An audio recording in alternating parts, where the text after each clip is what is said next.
come in. Welcome. I am E.G. Marshall. Welcome to the sound of suspense, to the fear you can hear. What do you think about witches? Not the bony hags and atrocious crones of Shakespeare and legend, or the poor unfortunates of Salem, but witches who are young, witches who are beautiful, witches who even fall in love. Excuse me. Who let you in here? Well, I hope I'm not disturbing you. I'm only trying to make a deadline. Well, if you're in the news business, I've got something for you. It better be good. I'm going to have to kill my wife. That won't be news till you do it. I know. I want you to know why. Okay. Why? Because she's a witch.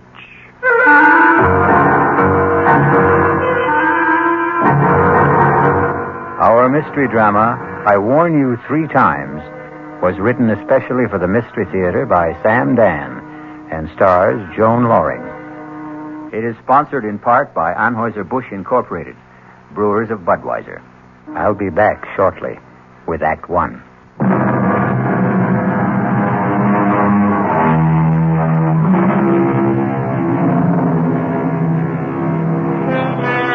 It's one of those miserable, stormy nights in the dead of winter. A thick, clinging, wet snow seems determined to smother the entire earth and everyone on it. You'd think that most people would choose the cheerful indoors, a warming fire, a relaxing drink, a comfortable bed. That's the problem with most people. You can't figure them. For instance, consider that line of cars crawling down Main Street, bumper to bumper, skidding, sliding. Where is everybody headed on a night like this? Have we become a race of lemmings? Do we follow some mysterious, unconscious drive? An interesting speculation, but we won't pursue it. We'd better consider the traffic, which has come to a complete standstill. A car seems to be stuck at the intersection. Let's go, sister. That light's green. Oh, officer. Well, what are you waiting for, lady? My husband. Your husband? The light was red, and he said he wanted to step out and clean off the rear window. Hey, mister. You finished back there? He just stepped out. It was a moment ago. Tom? Well, maybe he slipped in the snow. Tom, are you all right? Lady, there ain't nobody around the back. But he just went out. Yeah, to clean to clean the rear window. That's what you said. But what could have happened? Just sit there a minute, lady. Hey, lay off of that horn. I know you got one. What's wrong, officer? Did you see a guy get out of that car up? Did I see a guy get out of the car? Yeah. Did you? Huh? Are the police after someone and escaped? Oh, come on, Buster. Just tell me. Did you see a guy cleaning off the rear window of that car up front? Well, to tell you the truth, I wasn't paying any attention. I was listening to the radio. Now, there could have been somebody, but then again, I couldn't say there was. It's not that I'm not trying to get involved, officer. I'm a citizen. I know my duty, but... Well, thank you. Officer, where is my husband? He was just there. Lady, he disappeared. How could he disappear? I don't know. I do know he ain't here. What am I going to do? Well, you can't keep blocking traffic, lady. You gotta move on. Where? Well, it beats me. But you must find him. Look, you got troubles with your husband, that's your problem. But when you hold up traffic, that's my problem. Will you feed her a little gas, please? Come on, let's go. But I can't. Lady, you gotta go somewhere. I can't go anywhere. I don't know how to drive.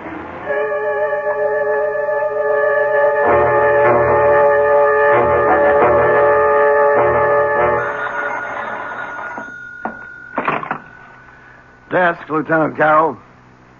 Yeah. Nobody wants this guy, you say? Well, technically, that isn't true. His wife wants him. Okay.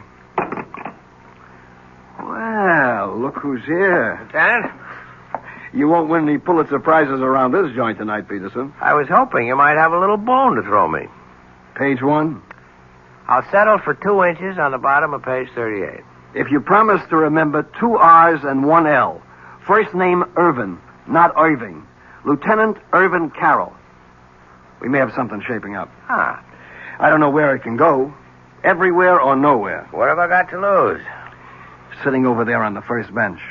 Ooh, that's nice. And married. Well, you win, you lose. A very, very weird story. Tell me about it. No. Let her tell you about it. Why don't you ask her? Excuse me. Oh. My name is Fred Peterson. I- I'm a reporter for the Union Messenger. Oh, no, I don't want to talk to a reporter. Why not? Because Because you're afraid? Why? Could you put Tom's picture in the paper? Well, that depends. Has Tom done anything? He's disappeared. Well, we'd need the how, the when, the where. The when? About an hour ago. Where? On Route 986 at Main Street. How? I don't know. You see, we were driving south. It was snowing hard, and he said, I can't see out the rear window. The light was red. He stepped outside to wipe it off. He didn't come back. Where did he go? I don't know. Well, where could he go? I don't know. In that snow. And there's nothing around there? Could you give me a why? I can't imagine. I don't know what to do. I sit here waiting. Look, my name is Hetty Parsons. Tom and I, we've been married 5 years. We don't have any problems. I mean, we're very happy. If you print his picture in the story, maybe someone will see it who can help us. Excuse me a minute. Well, Yeah, I think I'll run with it. I don't blame you. I was always partial to girls with honey-colored hair and baby blue eyes. Ah, so you noticed, too. Have you run a check on her husband, Tom Parsons? Well, he's not one of the known bad boys. No record at all. And what did she say he did? He's an accountant. He has his own business in the Barstow building. You looked him up in the phone book? Checks out. They were headed south, huh? That's what she says. If it was a trip, there should have been bags. There were. His and hers? His and hers. How does it look? What do you want from me? I don't solve crimes. I sit here behind the desk. Come on, Lieutenant. Now, this is one for you, Fred. How could a guy disappear just like that? And in that storm. There's no place to go. He could have had a car following in back of them. A friend was driving it, maybe. Well, he had to go somewhere. But why? Right now, we're treating it as missing persons. It's all we can do. He's not wanted for anything. He's a legitimate citizen, as far as we know. He hasn't even done anything to her. At worst, he left her in a car. He hasn't even deserted her. Yet. Who was driving? He was. She can't. Well, that's abandoning her, isn't it? No. At best, we'd have him for abandoning the car. Yeah, excuse me a minute. Listen, Mrs. Parsons. Yes. Why don't you go home? I've got my car outside. Oh, no. I want to be here in case they find Tom. They'll let you know if they find him. No, I don't want to be home alone tonight. I just want to stay Yeah, here. but it may be hours. It may be even days. Don't say that. I'm sorry. I'm just so jumpy and so nervous. I can't believe what's happened to me. Well, if you're going to sit here, you should have some coffee and a sandwich. Oh, I couldn't think of food. I'll be right back.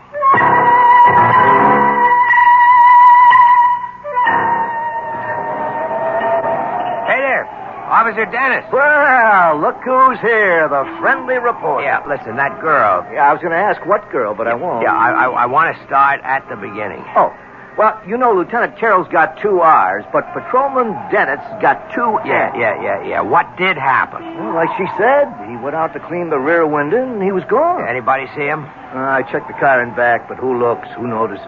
Where could he have gone to around here? Well, on the south side, you got open fields. On this side, a couple of warehouse buildings locked up. Night watchman? Yeah, he's a retired cop. No sign of anybody trying to break in, to hide, or whatever he may have wanted to do. Okay, so what could have happened to the guy? Well, it's all very interesting, but in 15 minutes I go off duty, and I won't have to worry about it.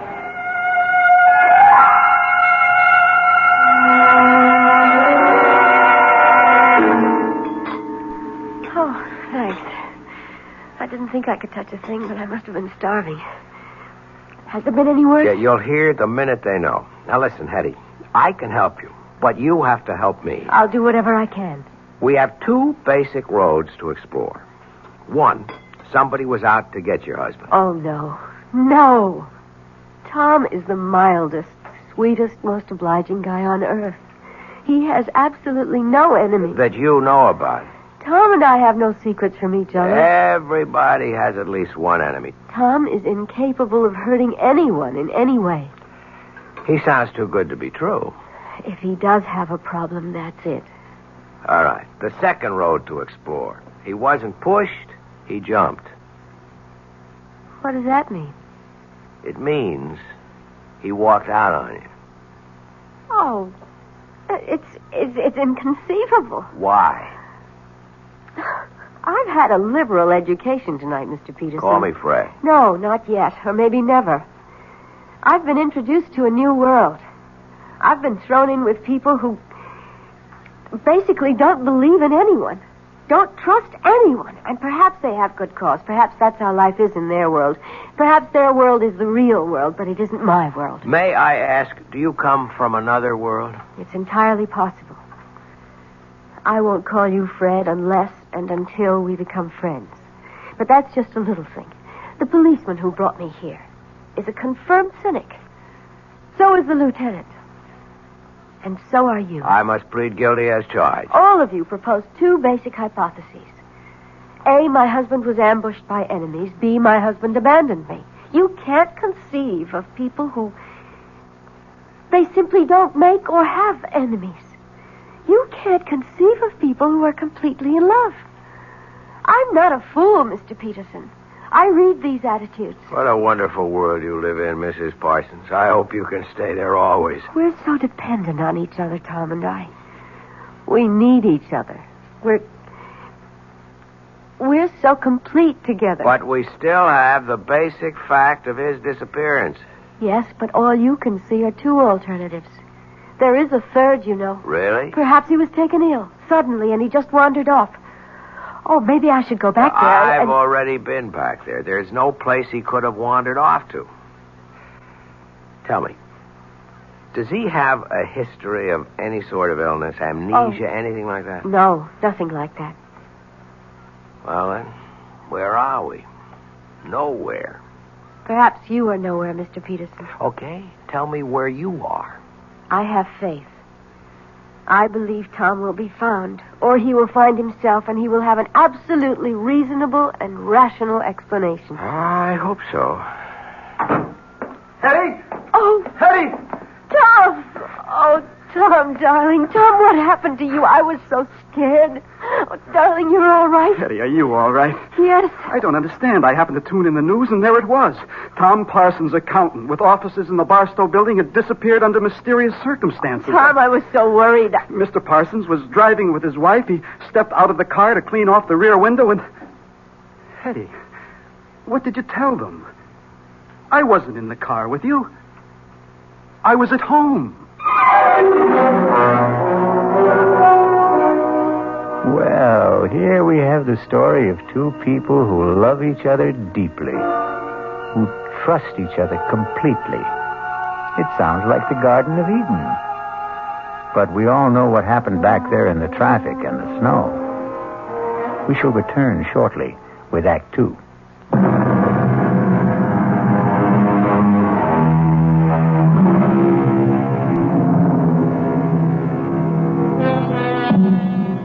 You've seen these couples, or rather heard of them.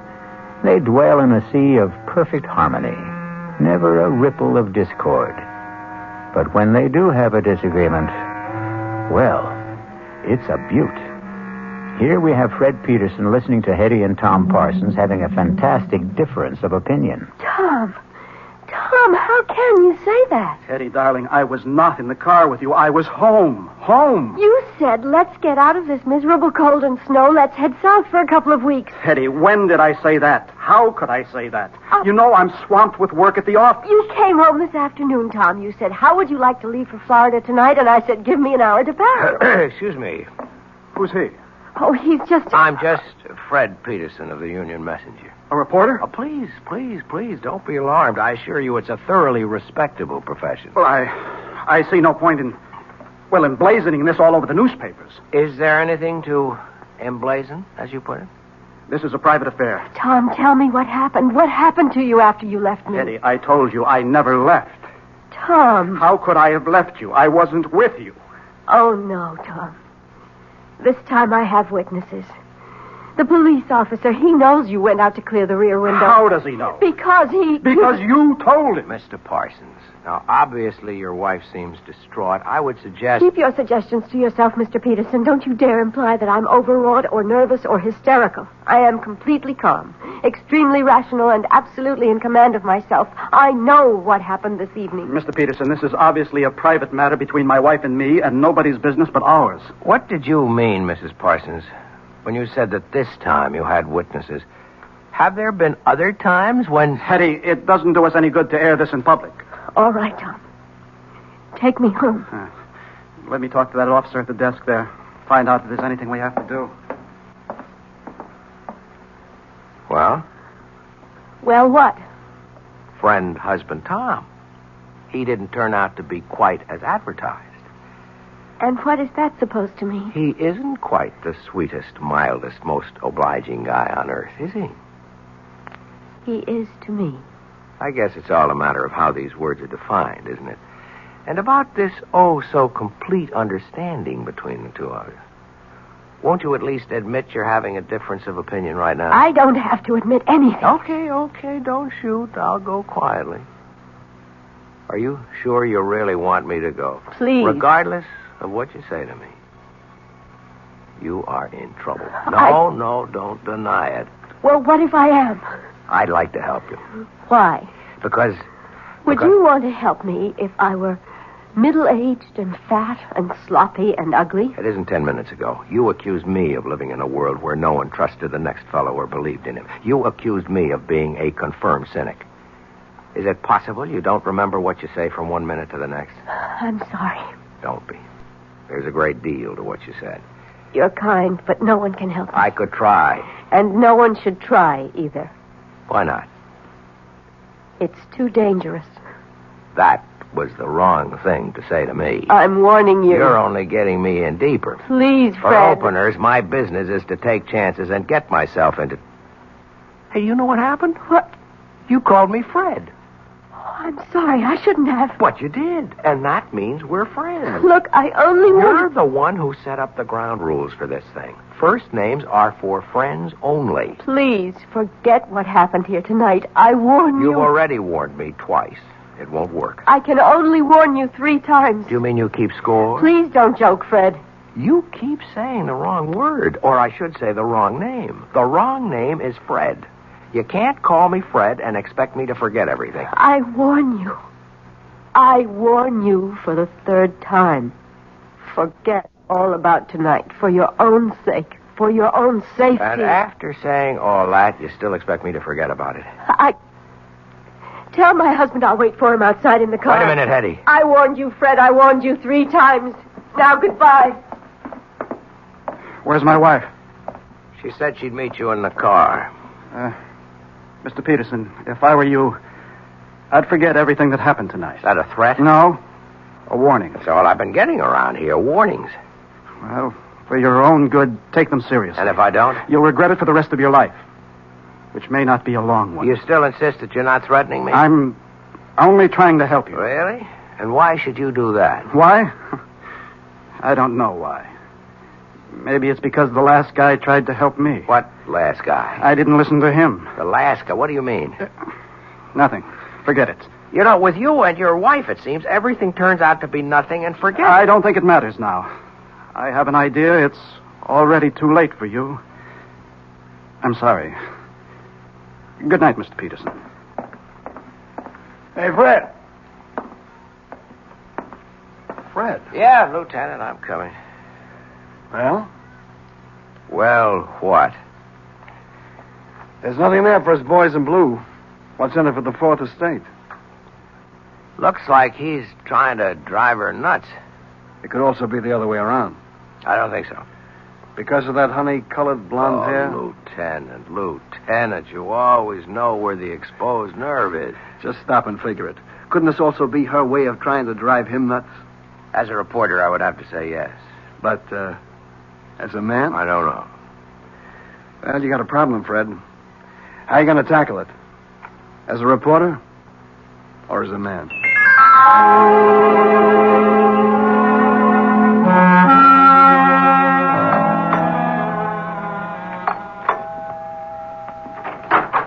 morning. Oh, Fred, what are you doing here? Won't you ask me to come in?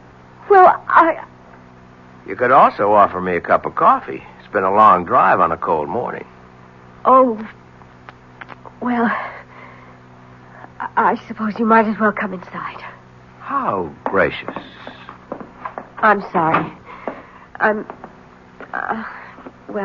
still upset, and you should know why. Come into the kitchen. I was just pouring myself a cup. Thanks. Charming place you have here. Thank you. I suppose Tom is generous enough when it comes to money and things. The implication being that he is not generous when it comes to what? Fred, if you insist on talking about Tom, I'll have to ask you to leave. Okay, let's talk about you. No. We can't talk about me either. What can we talk about? The weather, politics, sports. You'd be surprised. I'm a very well-informed person. We could talk about art or literature. I didn't come here to talk about those things. I know why you came here. Do you? Fred, I'm a married woman. But you're not a happily married woman. I'm happy enough. Okay. Let me tell you why I'm here. As a reporter, that is. It doesn't happen very often that you get a chance to be in on a story before it's a story. You follow me? No. Last night, all I could have gotten out of it might have been a squib on the back page, or maybe nothing. But something's happening here. Something's building. I don't know what it is. But one of you is lying. One of you is trying to destroy the other. And you think you can stop it? Oh, no, that's not my job. But there's going to be an explosion. And I want to be there when it blows. Because then I'll have a story. And that's all this is. That's all I am to you. A story. I was talking as a reporter. But as a man... Yes? As a man, I'd like to help you, Hetty. Even if it meant losing your story? Yes. I'd like to believe that. Why can't you? I tried to warn you, Fred. Look, we had all that last night. I can't warn you anymore, but remember, I did warn you. Yeah, sure. Don't brush it aside, Fred. Hetty, on the general subject of warnings, I've had a few in my day. From gangsters, from politicians. I mean from people who had clout. But I did warn you. Look, if you want me to, I'll sign a receipt. Let the record show that you warned me. You were right. He is trying to destroy me. Ah, finally. Why? I don't know. Okay, let's go through the standards. Is he after your money? I don't have any. Another woman? I don't think so. Is he tired of you? I don't know. Well, none of this is very helpful. I'm sorry. What was this business you were giving me back in the station house about your perfect marriage, about your perfect husband? Because he is. It's just... Well, now and then he imagines things like last night. What's now and then? Oh, every few months. One time he stranded me up in Maine. Another time we were supposed to go to Europe. He told me he would be delayed and to get on the plane he would make the next one. And there I was, all by myself in Paris. He denied everything. Has he seen a doctor? Yes. And? It hasn't done any good. Is he overworked? Oh, yes. Well, maybe he needs a long vacation. I'm sure of it. It all sounds pretty simple to me, except for one little item. Why have you insisted on warning me? Because it was the right thing to do. I don't understand. First, you imply that everything is so simple. Then, when I start to believe it, you drop a little suggestion that throws me off balance. I can't seem to get anything definite out of you. Oh, but you did. What was that? A warning.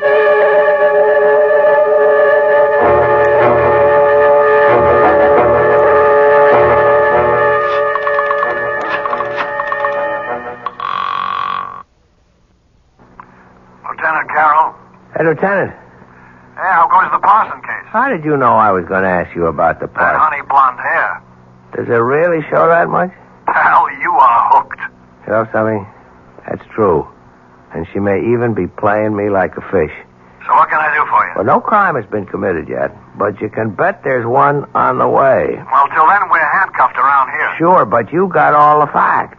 What fact? I mean, you can get at them in a routine way. Work up both of them, some past histories. That's spending the taxpayers' money. You spend the taxpayers' money every day. Something's ready to blow up there. Just be ready for it. That's all I'm asking.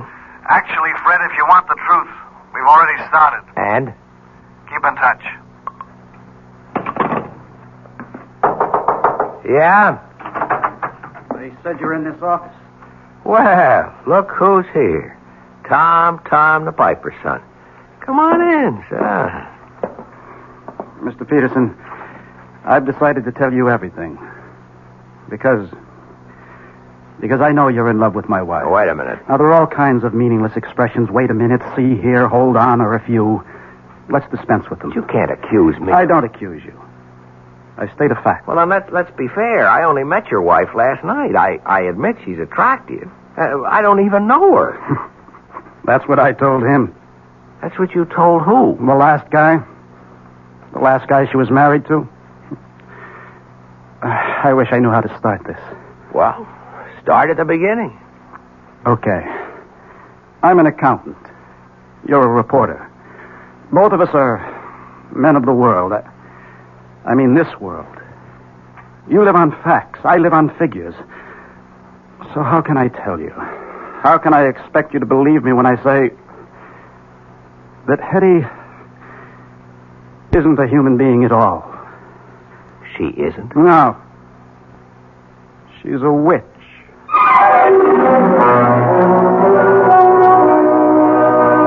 A witch? Yes, that's what he said. A witch. But how can it be? Wasn't all that witch business over and done with more than 200 years ago? Well, that's what we intend to find out shortly when I return with Act 3.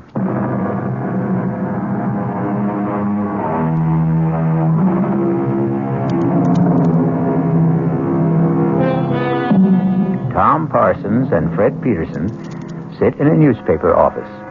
Both are young, alert, stylishly dressed, every bit the modern, sophisticated men of today. And yet, the subject, the very serious subject under discussion is witchcraft, of all things. Well, it isn't every day a man accuses his wife of being a witch. It isn't every day a man finds out he's married to one. I can only say it's incredible. I know. That's what I said when he told me. When who told you? The last guy. Tell me about the last guy. I met Hetty on a cruise ship about 5 years ago. She said her husband had just somehow disappeared. She was distraught. You know, she does the distraught bit to perfection. I know nothing of the kind. What happened? Had he fallen overboard? Well, that's what she made everybody think. Till we got a radiogram from shore. He claimed he knew nothing about the trip. Well, either he had boarded the boat or he hadn't. Okay, let's get all of that cleared away. There was a ticket in his name. There were some people who claimed they had seen him. The trouble is, there was a pretty drunk bon voyage party. Most everyone was in no shape to remember anything. Oh, yes, the steward did claim to have seen him aboard, but... But? I'm convinced the steward was bribed. So I bought her story. I fell in love with her. Just as you did. And I helped her kill him. Just as you're going to help her kill me. You know what I think? I know what you think. You think I'm a nut. You could look it up. 5 years ago, Stacy's Mountainville Lodge in the Adirondacks. She called me. She was desperate. Come up here. He's going to kill me. I flew up. I found them. They were near a cliff. She was screaming for help. I started fighting him off. I guess he slipped. He fell over the side. He was killed. Look it up. Coroner's office. You'll see. An accident. Let's assume I buy all this. How does it make her a witch? Oh. She told me. She'll tell you afterwards. She's a witch. She falls in love with men, gets tired of them, and destroys them. I think you must be... I know. I'm here to warn you. But I'm going to kill her first. Let me get you a cup of coffee. You're a fool. I'm here to save your life. Sure. Okay. Look her up. I mean that. See if you can find a trace of her. See if you can find out where or when she was born, who her parents were. She has absolutely no background. I tell you. Don't get good excited. Lord, this is all so familiar. All of this is what he said to me and what I said to him back there before I killed him. Now, nobody's going to kill anybody. I don't know you. But you look like a nice guy. Take my advice. Save yourself. Save yourself.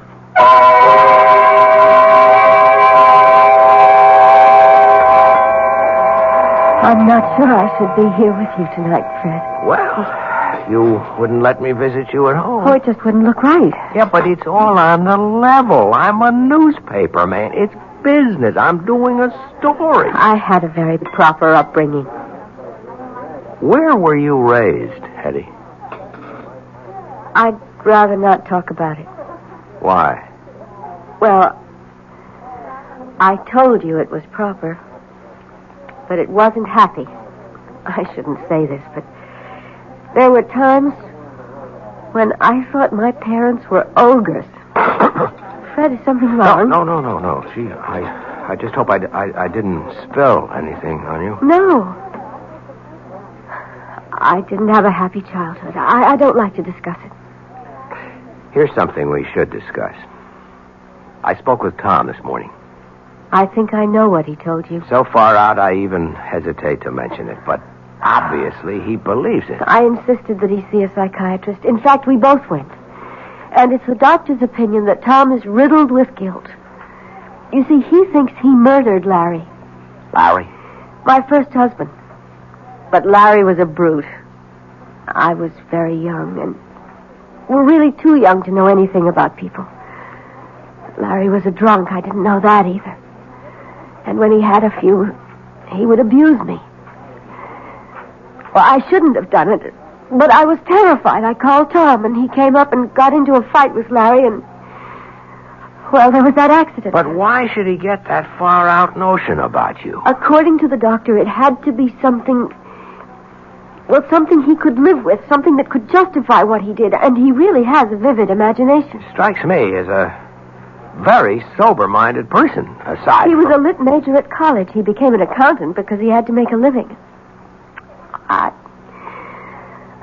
don't know what I'm going to do about him, Fred. I've had so much trouble in my life, and he's really a wonderful guy, and I love him. Why does he want to destroy us? Why should he have a guilty conscience about Larry? Whatever happened was in self-defense. Well, look, everything will turn out all right. Oh, you're only saying that because you have to say something. No, I believe it. Hello? Tom? Yes, it's Tom. But you said you were working late. Well, I am. I just took a break for dinner. Join you? Please. Fred, you obviously didn't hear a word I said this morning, did you? I heard every word. Heard them all and listened to none? Tom, you're not well, and I think we... Oh, I know what you think. You think we should go away for a rest and all that. Forget it. I know what I have to do, and I'm going to do it. Poor Fred. I feel sorry for you. You're in love with her. To keep the record straight, I'm a reporter. There's a story here. I aim to get it. Sure. That's what you tell yourself. Let's go along with you, Tom. Suppose what you say is true. Suppose she's what you say she is. Why not walk out, get a divorce? I can't. Why? I hope you never find out. You see, she destroys you. She takes away your capacity to love, your feelings, your mind. It's as if you are only just nourishment for her. And when everything you have to give is gone, she discards you for someone else. Tom, for your own sake, I think you should be under a doctor's care in a hospital. I suppose I should. But I want to save you. It'll make up for Larry. I must apologize, Fred, for exposing you to all this. I shouldn't have come here. But you wanted to expose him to all this. That's why you came here. You knew I always eat here when I work late. Tom, I'll do anything you want. Just tell me. Disappear. As a supernatural person, you can arrange that without any problem. Please, Fred, go now. Leave us alone. But I don't want to... He's my problem. I have to live with it. And if you stay, well, an audience always excites him.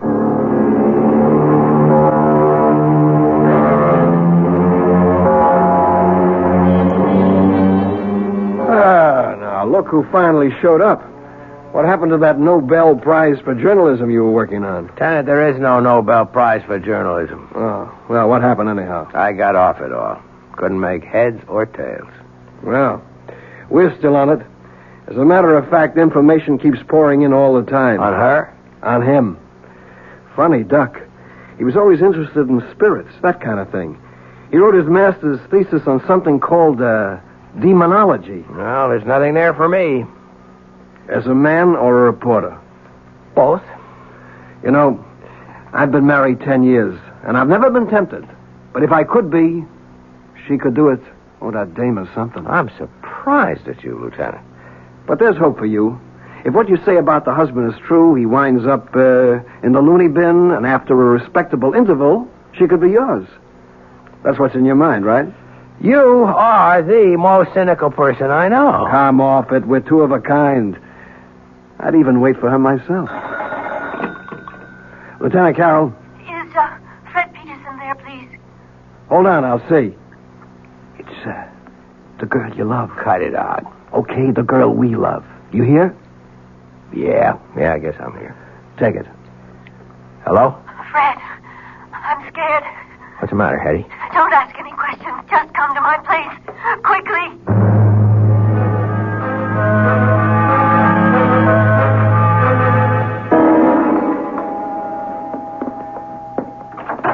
Come in, Fred. Oh, darling, I'm so glad you're here. Hetty, why are you shaking like that? I'm frightened. I'm so frightened. Please, Hetty, calm down. I'm here. Everything is going to be all right. I know it. I know. It's wrong for me to talk to you like this, to feel like this. But I can't help it. No, we'll work it out. Somehow we'll work it out. Now. Why are you scared?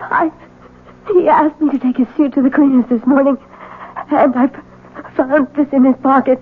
It's a receipt. Read it.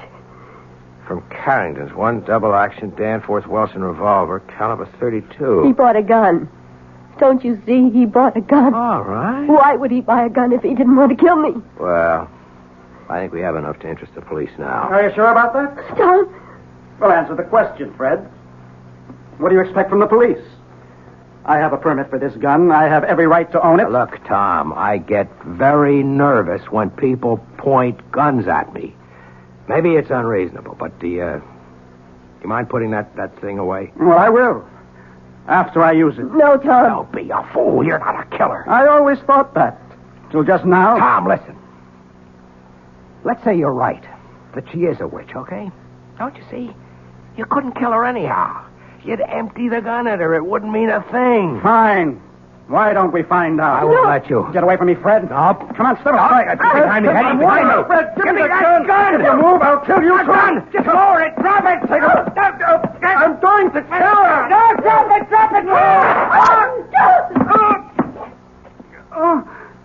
Tom! You did it. Again, Eddie. It did it. Again. Call a doctor, Hetty.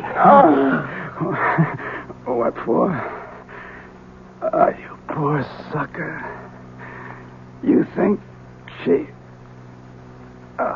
not worth it. You think she's paradise.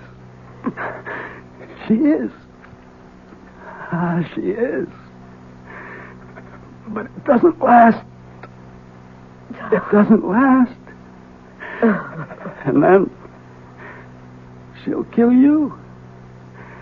She'll kill you, too. Tom.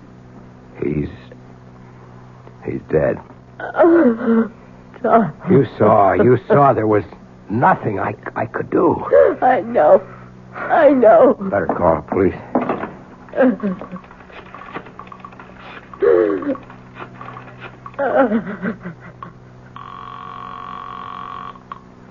Lieutenant Carroll. Lieutenant, it's Fred. Hey, Fred, I got news for you. What I mean is I have absolutely no news for you. Lieutenant, listen to me. You know, we drew a complete blank on that dame. We traced her back to St. Louis City Hall, where she married a guy named Larry Bellows. She gave her home address as Charterville, Illinois. But there's no such place. Listen, Lieutenant. It's as if this dame just materialized out of thin air. No background at all. Wait a minute. Hetty. Who are you? Hello? Oh, Fred. Fred, why did you call? Who are you, Hetty? Fred, what's on your mind? Hetty. I warned you 3 times, Fred. I warned you 3 times.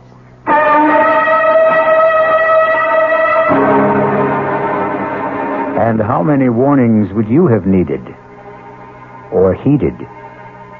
That's the trouble. When they have honey blonde hair, it's so hard to take them seriously. A mistake. You should always take every woman seriously. We'll be back shortly.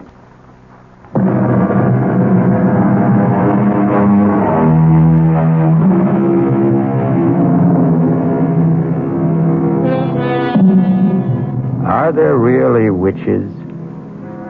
Everyone must keep his own counsel on the matter. However, if you should happen upon a damsel in distress, and she has honey blonde hair and baby blue eyes, remember, we warned you 3 times. Our cast included Joan Loring, Mason Adams, Tom Keena, Alan Manson, and Sam Gray. The entire production was under the direction of Hyman Brown. Now, a preview of our next tale. Look at me, Mama. Listen to me call you that, Mama. A grown man, 38 years old, tied to his mother's apron strings like some sniveling little boy. Father's life wasn't his own either. You killed him. You are mad. Keep away. Keep away. You want to kill me. I'm not going to kill you, Mama. You know I haven't got the strength of will for that. Oh, of course you won't, son. But you can have anything you want now we've had this little talk. Now, please get Hannah like a good boy. Oh, no, Mama. I don't need you anymore. You left me everything in your will. But I'm not dead. To all the world except me, you are. This is E.G. Marshall inviting you to return to our Mystery Theater for another adventure in the macabre. Until next time, pleasant dreams.